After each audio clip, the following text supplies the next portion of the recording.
A Bíblia, com certeza, é um dos livros mais influentes da história, não é?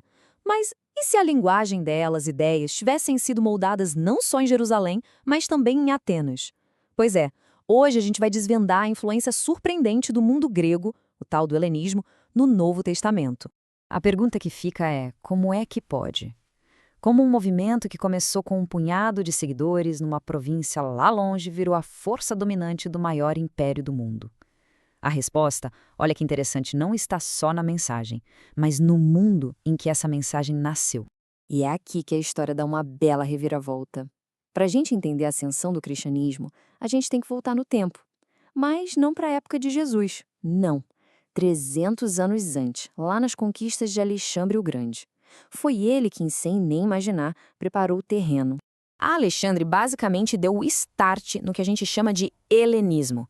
Pensa nisso como se fosse a primeira grande globalização da história. Foi uma onda gigante de cultura grega, a língua, a filosofia, o jeito de pensar se espalhando por todo o Oriente Próximo. E foi esse o solo fértil, sabe, onde a semente do cristianismo achou o lugar perfeito para crescer. Ok, então vamos mergulhar nisso. O primeiro elemento desse solo, e talvez o mais importante, foi a língua. Afinal, para uma ideia se espalhar, as pessoas precisam conseguir entendê-la, certo? Agora, olha que interessante essa distinção. Jesus e seus discípulos falavam aramaico. O texto sagrado judaico era em hebraico, mas o Novo Testamento inteiro foi escrito em grego koiné. Por quê? A resposta é pura estratégia e alcance. O grego koiné era o inglês daquela época. Era a língua do comércio, da cultura, do governo. Escrever em koiné significava que a mensagem cristã não ficaria presa numa regiãozinha. Ela poderia ser lida e compreendida de Roma ao Egito, da Grécia à Ásia Menor. Era universal. E essa preparação toda da língua começou muito, mas muito antes dos apóstolos. Lá por volta de 200 anos antes de Cristo, aconteceu um projeto monumental em Alexandria, no Egito. Esse projeto foi a Septuaginta, a tradução das escrituras hebraicas para o grego. Isso foi uma revolução. Para a maioria dos primeiros cristãos, principalmente os que viviam fora da Judéia, essa era a Bíblia deles. Ela criou uma ponte, dando palavras e conceitos em grego para ideias judaicas super complexas. Por exemplo, a palavra grega para virgem, partenos, usada na Septuaginta para traduzir a palavra hebraica para jovem mulher em Isaías, se tornou fundamental na teologia cristã sobre o nascimento de Jesus. Percebe a conexão? Então, beleza, o helenismo forneceu a língua, mas também forneceu a infraestrutura social. Vamos ver como isso funcionou na prática. A Judéia não era uma ilha isolada, né? Estava totalmente mergulhada no mundo helenístico. Na política, isso gerou as tensões que a gente lê nos evangelhos. Na cultura, cidades de estilo grego viraram centros importantes para a nova fé.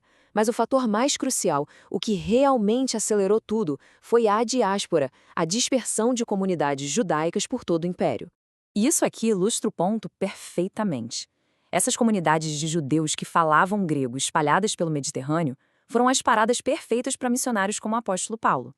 Eram lugares onde ele podia chegar na sinagoga, falar numa língua que todo mundo entendia e usar uma versão das escrituras que todos conheciam, a Septuaginta. Então tá, já temos a língua e as redes, mas o helenismo também forneceu o software intelectual, as ferramentas da filosofia e da retórica para articular e defender a nova fé. Olha só, essa citação direta do livro de Atos é o apóstolo Paulo em Atenas, o coração da filosofia grega, falando com filósofos no Areópago. Então, o ponto crucial é este. Paulo não está só pregando, ele está dialogando. Ele usa a própria cultura e filosofia deles para construir uma ponte para sua mensagem. É como se ele estivesse mostrando que aquilo não era um conceito totalmente estranho, mas algo que conversava com as buscas deles por verdade. E esse diálogo foi fundo. Os primeiros pensadores cristãos não tiveram medo de usar conceitos que já existiam na filosofia.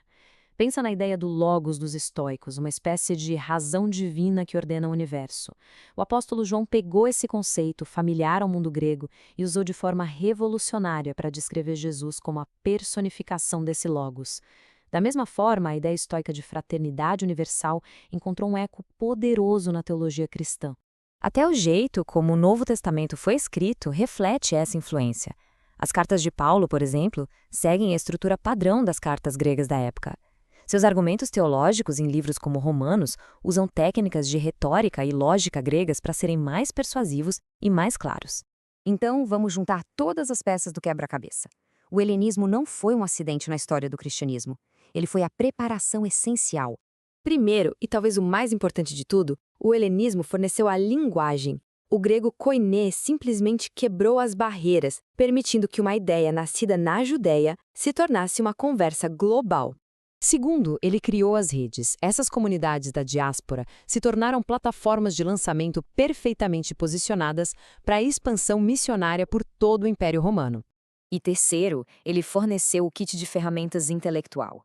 Os conceitos filosóficos e as estruturas de argumentação que permitiram aos primeiros cristãos explicar sua teologia de um jeito que fosse compreensível e convincente para a mente greco-romana.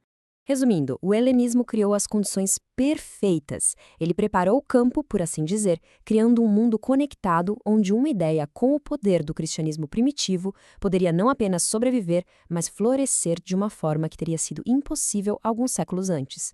Isso deixa uma pergunta para a gente refletir. Assim como o helenismo moldou o mundo antigo de formas que nem todo mundo via, quais são as forças linguísticas, sociais e intelectuais que estão, hoje, preparando o terreno para as grandes ideias do nosso próprio tempo?